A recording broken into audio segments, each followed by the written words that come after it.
All this report does is suggest that there's a feeding frenzy in Washington, aided by promiscuous Snowden disclosures, by the media turning, if you will, against this administration, which heretofore has been a media darling, and quite frankly, extreme opinions on both the left and the right. So the marching orders for this commission, this board, has been, let's come up with a bunch of changes. It's really not a serious, dispassionate look at what is necessary for national security, and also whether or not there are any abuses. What's remarkable about this, unlike all the other episodes involving intelligence reforms in this country and others, there's been zero abuses.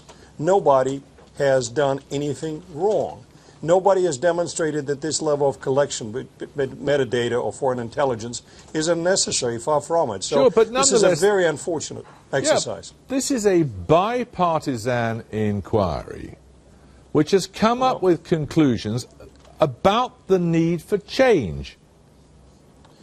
But what I'm trying to say is I wouldn't get too hung up on the question of who is bipartisan. Richard Clark, for example, which used to work for both administrations, is a technocrat. It's not a question of partisanship. Let's stipulate, but the pressure for changes is bipartisan. You have extreme right in the Republican Party, particularly the Tea Party, and extreme left in the Democrat Party, but are clamoring for it. Just because both sides are clamoring for it does not make it right. My point is there's absolutely no seriously well-conceived explanation of why the change is necessary, either from a standpoint of the operational needs of the intelligence community in the age of global terror, or from a standpoint of abuses. What abuses have been demonstrated? Weren't you surprised by the scale of it? By the recommendations, not at all. No, I'm so sorry. I was unclear. I apologize. Weren't you surprised by the scale of surveillance that was disclosed in these reports and leaks? No, quite frankly, the biggest problem with the disclosures is the level of sensationalism it brings. Most people in the know understood that metadata collection, which your correspondent explained what it entails, has to be comprehensive. Think about it. It makes, if you're looking for a needle in a haystack, what darn sense does it make to have a half of a stack or 1/3 of a stack? So you need to collect all of the metadata, and then you need to drill down on it, and you only do it in a very limited fashion. I want to make sure your viewers understand that. You're only looking for information on which phone numbers were called or received calls from a magic list of phone numbers associated with foreign terrorist entities. That's the only thing that's done as far as data analysis. So you start with a tremendous data set, okay? And then you drill it down to maybe a list of a few hundreds or a couple of thousand. But any mathematician, any serious scientist will tell you there's no other way to do that.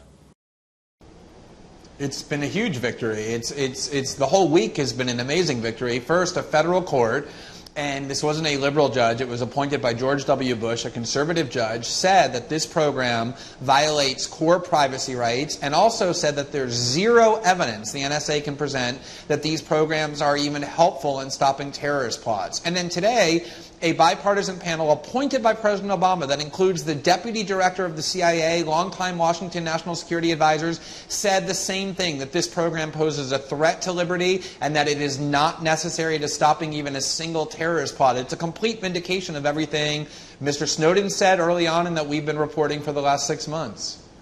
If it's acted upon, will it meet your concerns?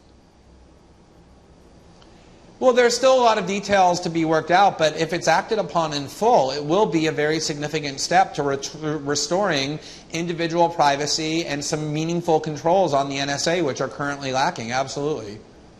At that point, your campaign ends, does it? No, remember, there are still a lot of other abuses that the NSA is engaged in when it comes to spying on foreign nationals, when we're talking about not metadata, but the content of their emails, of their telephone calls, of their browsing histories, of their online chats. There are important regulatory constraints that need to be imposed on the NSA to make sure they're abiding by these limitations. The NSA is an out-of-control rogue agency that in all sorts of ways is abusing its power. This is one important step to curbing the domestic portion of those abuses. This is a mechanism for bringing the NSA under the control of the White House and other regulatory authorities. What is wrong with that? Well, the NSA is already under the control of the White House because it's part of the Defense Department, which reports to the president as commander-in-chief.